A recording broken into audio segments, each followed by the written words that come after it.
Hello, everybody, and welcome to the HOLA Diversity Initiative. This is Ima Heredia, and this month we are celebrating We Are LGBTQ. And to start with, we have an amazing guest. We're honored by his presence. We have the wonderful director, Carlos Armesto. Carlos, how are you? I'm great, Inma. How are you?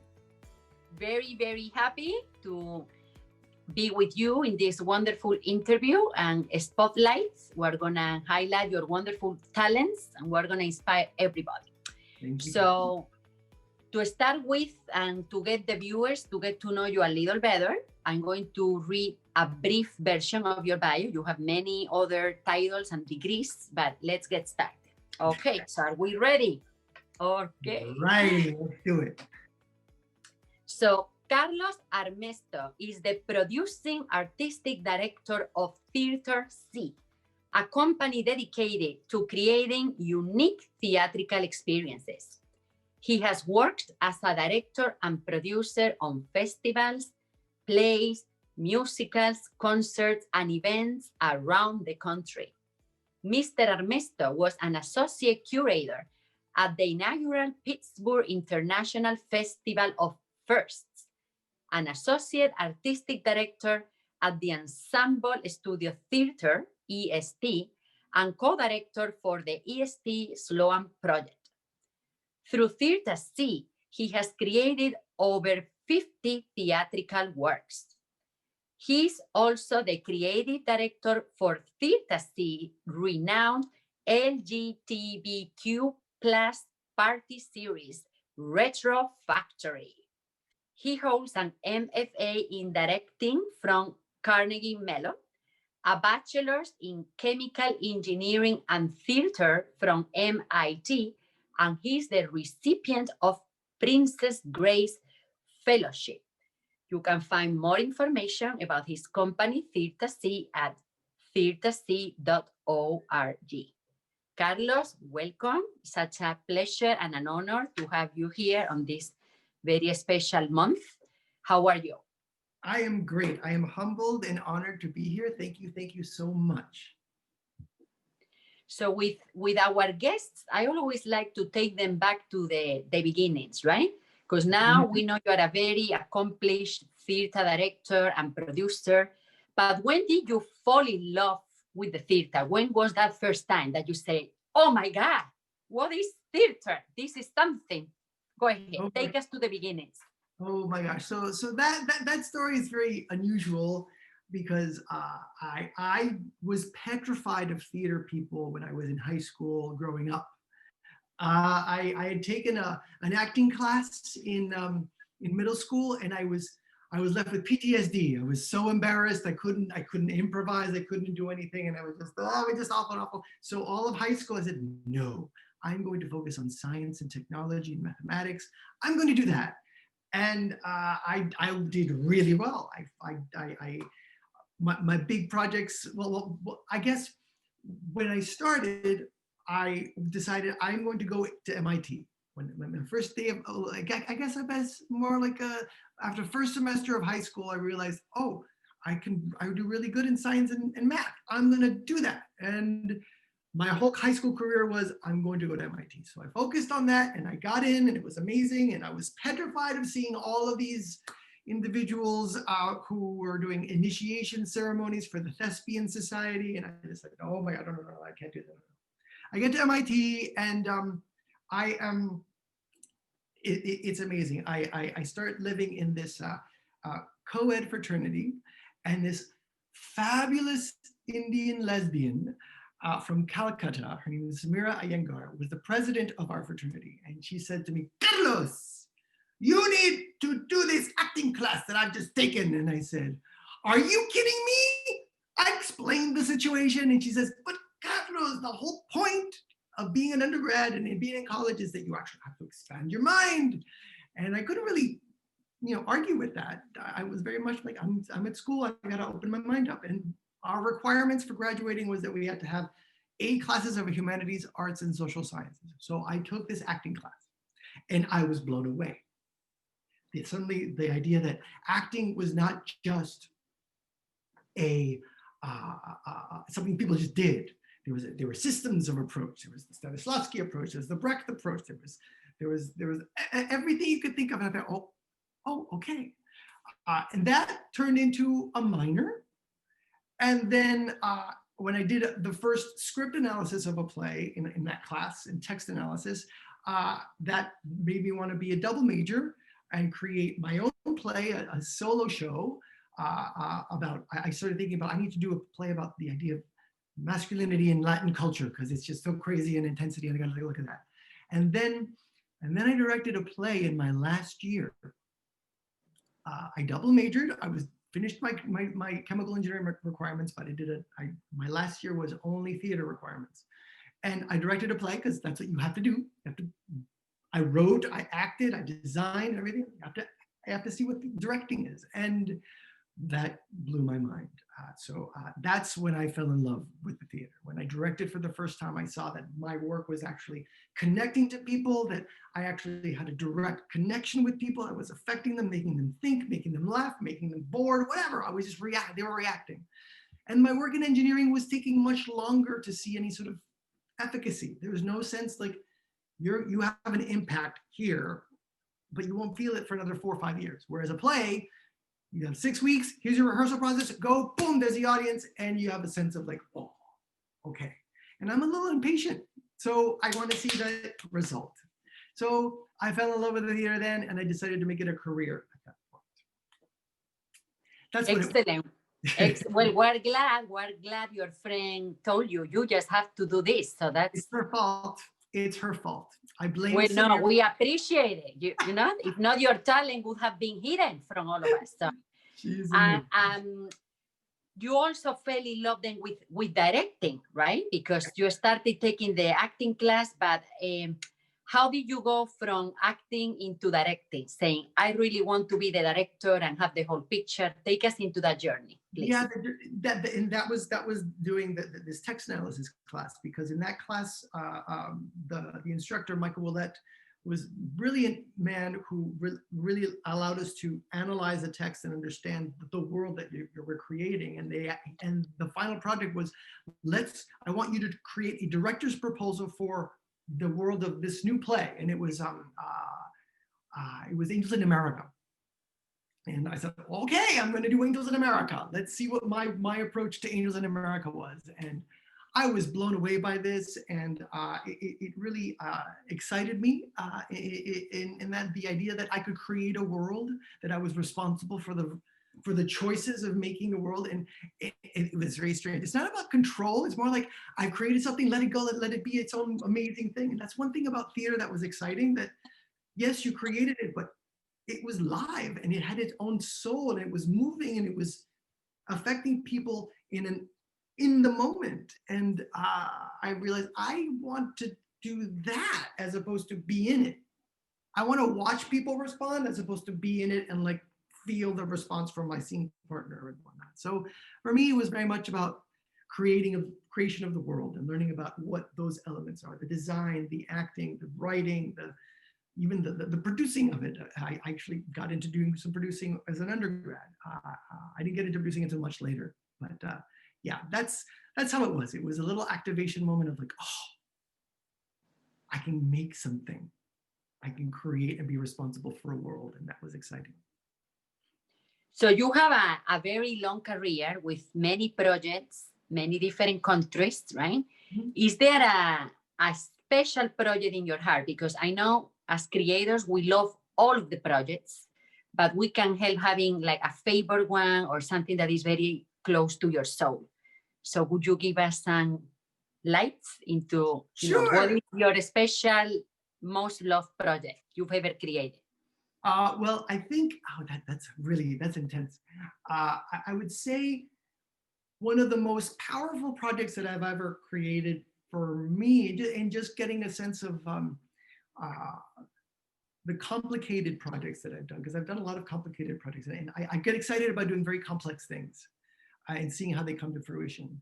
For me, one of the most challenging projects was when I did The Who's Tommy. It was basically this company from Asbury Park in New Jersey hired me to be the director, and then we ended up co-producing with TheatherC the show. And what it was is I wanted to create a testament to the rebirth of the city of Asbury Park, because in 2010, it was 2010. The city was coming into a rebirth of what it was. There was suddenly economic interest in it. For many years, it was ridden with race riots, and there was always a division of black and white, and there was a sense of a lot of rough. It was very a rough city for so long. Bruce Springsteen came out of there. John Bon Jovi came out of there from the Stone Pony. So it had that rock and roll aspect of it, and they were just starting to really come into life all over again. And Tommy is all a show about rebirth and about recreation of who you are, and overextending that recreation, overextending that inspiration, and how you deal with that. And what I was really excited about was the company had taken over this carousel house that's on the water, and it has no carousel inside, but this huge structure, and they created a theater out of it. And then they wanted me to create this space that actually gave birth to this thing. So I don't know if you know, Tommy, but there's this huge pinball machine action that's happening in the thing. So what we wanted to create is, for the first act is very much we're in this world that's full of decomposition and detritus and rubble and whatnot, and it's grayscale and it's all falling. And then the moment that Tommy connects to the pinball machine, it suddenly becomes activated. And the end of Act 1 is this big pinball wizard, and then it completely, you take over the entire space, and the entire space became this huge pinball machine with lighting. We actually installed a carousel house that was toppled over, and it lit up, and everybody was so excited about what that moment was. And we were in the feeling of activation in that piece. And I brought in like gymnastics into this thing. I brought shadow puppetry into this thing. All these, like, TheatherC was very originally created as a company that melded different forms to create something new. But it was still theater. It was a musical that we saw, but it was like coming. You didn't expect certain things to be brought in, and that had a huge impact on me, because we had almost no money. We had barely a cast. And we had, it was 100 degrees in that space, and it was almost impossible to put together. And we did it in like, we were able to do it in a very amazing way, and the audience was excited about it. And then that theater lasted a couple more seasons after that, because of the work we did, and it felt like I was contributing to a city, and it was something that really wonderful. So I think that's one of the most exciting pieces that I've ever done for me. Thank you. And many more to come. Exciting projects that will truly change us and change others. So yes. You touch on a very important topic of the overcoming of obstacles, right? Mm-hmm. And succeeding. Besides, you mentioned the word no money, although we are in 2021, we're going to keep positive. We're going to talk about prosperity, right? But what are some of the successes you have had in your career that you feel most proud of, besides the one you mentioned in the overcoming of obstacles? And this has not necessarily only to do with your own creativity, but as a person, what are some of the obstacles you feel most proud of that you overcame, kept going, and continue going in this beautiful artistic journey? Wow, there's a lot of crazy things. I think this is very Latino, but like when my mother died, it was a very big deal for me. And she and I were very, very close, and we had a very good relationship. And she died early in her life because she had complications of cancer. But what was intense for me was that I felt an incredible sense of loss. But at the same time, I activated myself, because that's when I started TheatherC. When my mother passed, I realized I need to really start doing something for myself. I was working at Ensemble Theater, and I realized I'm working on this for this company that's such a renowned company, and they're doing amazing work, but I wanted to have a different conversation, and I wanted to create a different kind of work. So I realized my time there had passed. I love that company, and I loved working with everyone, but I thought, okay, I need to like change. And so I did. And I was able to find a funding source, which was amazing. This is like the thing where you start putting together things that you don't expect to come together, but you do.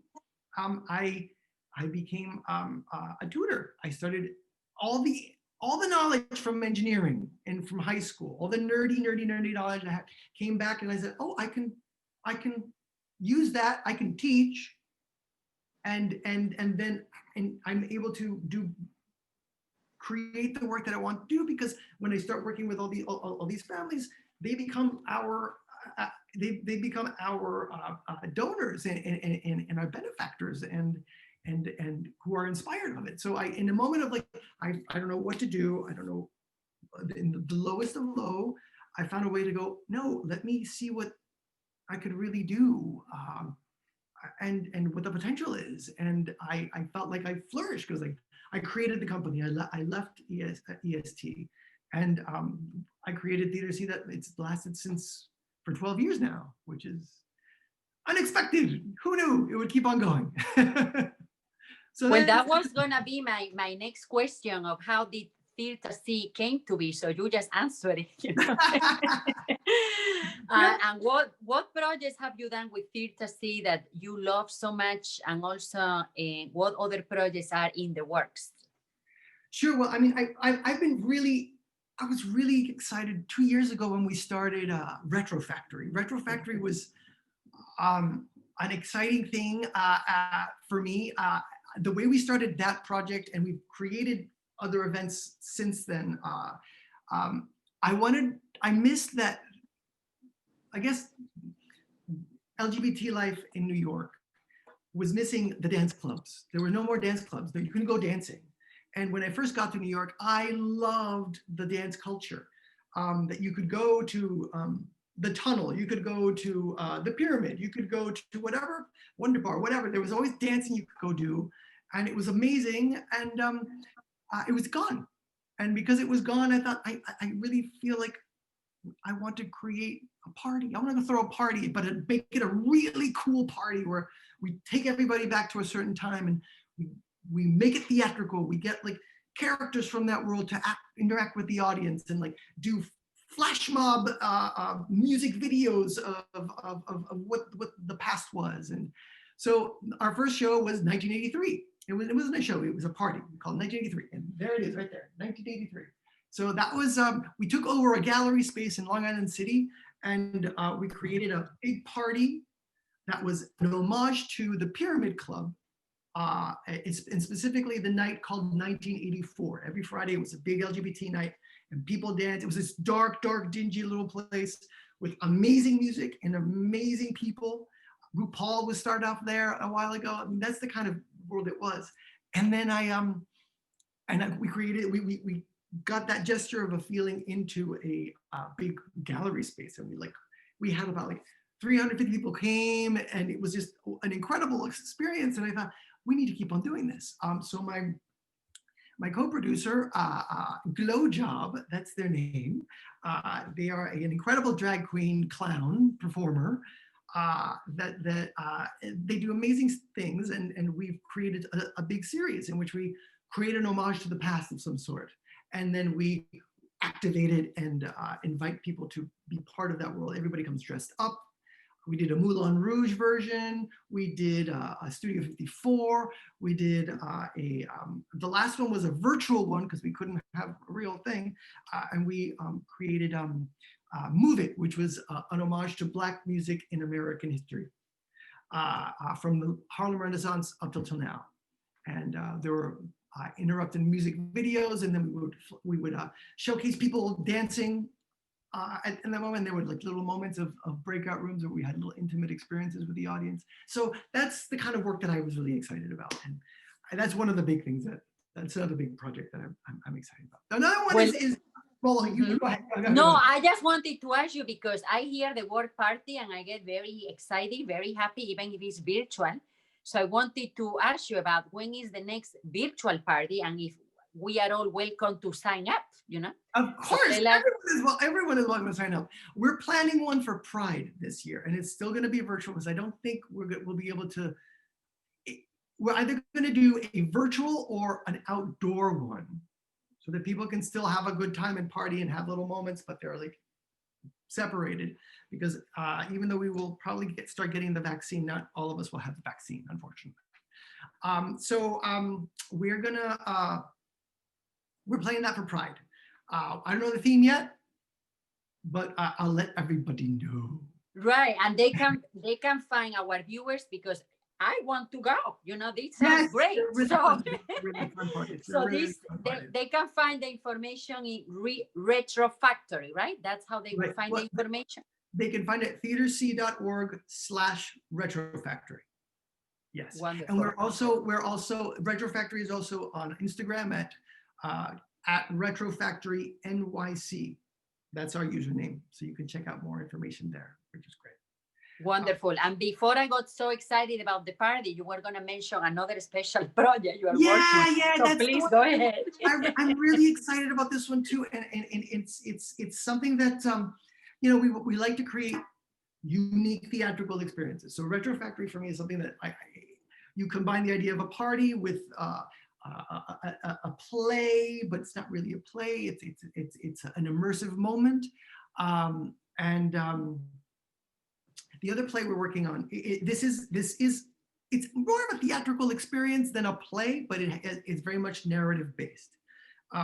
We're collaborating with a company from Argentina called TheatherC, and we've created a play that is experienced completely in darkness. You don't see anything. You smell, you hear, you feel, and you taste a story. We've been collaborating with this company who has a track record for the last 15, 16 years of creating work like this in the dark. And they have they're renowned in Buenos Aires, in Argentina, and all over Latin America, and even in Spain. Sometimes they've been presented in France, but not in an English-speaking market. And they wanted to have a US presence. And Malcolm March, who's an incredible guy, and he's one of your wonderful cohorts. The main cohort in many ways. He's the one who brought us together, and we've created an association to bring a new play that we've commissioned to come to the United States, and the play is called Odd Man Out, and we were going to present it in the fall. We did a small presentation at the Argentine consulate last year in February, and then we were ready to bring it in the fall, and then COVID. So we've adjusted. Something that it's been working really well for TheatherC is creating the experience at home. So instead of a live experience with actors walking around creating these moments around you that you can't see, it's in an audio experience. And what you do is you get a box, and this is an in-flight box because you are taking a voyage from JFK to Ezeiza in Buenos Aires, and you sit in the plane hearing the story of this blind man and his life. And as you go on, he's talking to people next to him, and then we start experiencing his life through smell, sound, taste, and touch. You smell things that come out of this box that you came in. You eat something, you drink something, you touch something. It's really exciting, and it's about trying to create the live experience into a virtual experience. And we are about to launch that in the beginning of February. We're very excited. Wow, that's like really around the corner, and I'm going to remind everybody, like they can follow you on the website is theatherc.org, right? And then on Instagram at theatherc.ny, right? So Exactly. they can really follow, and February is really just there. So we invite everybody to be part of this, right? And I'm sure you will be posting all the information. So. Oh, yes, we will. And I know Malcolm will. We all will. And what a wonderful way to try new times, new experiences, right? We have to be open and just enjoy whatever, we can. Why not? You have to. I mean, if we're stuck in our homes and we can't go see theater and experience theater, let's bring theater home and experience it in another way. And it's a very personal, intimate moment. So it'll be something to experience. Yes, for sure. Well, we'll all be, on the lookout for that. And definitely, because I truly, like everybody, miss seeing live theater, but if we can bring it home, like you said, that will be beautiful. In a real sensual experience that with our senses is not one more wonderful video, which of course we're very happy to see all these videos, but to have the full experience. So that is wonderful. So Carlos, anything else you would like to add that I have not asked you yet? This is your moment. Oh, my moment. No, I mean, I know you wanted, we talked about, I want to be able to, if we're talking about inspiration and to everyone, that we're dealing with this really difficult crisis of expression and inability to make that expression. I think it's important for us to always let ourselves be creative in how we create moments for others. It's tough. I know it's tough, but at the same time, this allows you to really expand a way of expressing that you never thought before. And that's always be open to who you are, open to what your talents might be that you didn't think you might be using, and do it and use it, and just let other people get inspired by your uniqueness. I hope people do that. That's all. No, that's beautiful and amazing. In your very own unique story, right, of going from biochemical engineering or chemical engineering to director and producer, right? What would you tell to, a little kid who has this passion and society tells him or her, you can never live as an artist? What would you tell that person? Because you made it, and you made it nice and big, and still are a humble person who finds the time to talk to us, which we're so honored about. So how do you inspire somebody to follow his or her passion, just like you did? I would say follow what you want to do, but always know that you don't have to only do that one thing. You can do other things as well that might not be as exciting, passionate, but you will find love and excitement in other things, and that will give you a sense of fulfillment. Don't think you only have to do one thing, because when you only do one thing, COVID happens and you can't do that one thing. So it's important to know that you can do and be versatile. It's the only way we can adapt and survive as artists, as humans, as a society. That's listen right. to yourself. Listen to yourself. Listen to your soul and be as versatile as possible, right? Because in everything there is something to learn and something to be done and a contribution that can be made. So exactly. But if you're meeting with roadblocks about the thing you really, really want, you keep on doing that thing you really, really want. That's the thing that's good. It's that push that's going to make you the more powerful person and the more impactful person. Wonderful. Carlos, thank you so much. It has been a wonderful pleasure and an honor. We are going to be on the lookout for Odd Man Out, correct? Correct. The upcoming project. We're going to be checking the website of TheatherC.org and follow Instagram at TheatherC.ny. Thank you, Carlos, for honoring us with your talent, with your passion, with your love for directing and producing meaningful plays that touch everyone's hearts, and for also being an inspiring director and a wonderful member of the LGBTQ community, doing meaningful projects for everyone. So thank you so much, Carlos. Thank you for coming. Thank you for the invitation. Very honored. Thank you. Thank you, everyone. Again, this is Emma with the HOLA Diversity Initiative. this month. We are LGBTQ. Thank you, thank you, thank you. Have a great week and see you very soon. Much love to all.